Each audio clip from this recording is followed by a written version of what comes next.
Hey, what's going on everyone? In this video, I will show you how to enter training mode in Apex Legends so you can practice without pressure. First, launch Apex Legends and wait until you're on the main lobby screen. Next, at the bottom of the screen, click on the game mode option, which is this one. This is where you choose between trios, ranked, and other modes.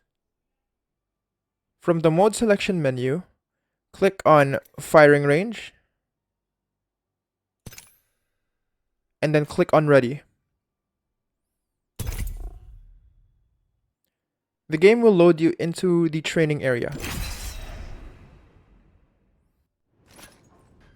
Here in the firing range, you can practice your aim, test weapon attachments, try out legends, or adjust your sensitivity and settings to make your gameplay smoother or to make your gameplay more comfortable. It's the best place to warm up before real matches. And that's it. You're now in the training mode in Apex Legends.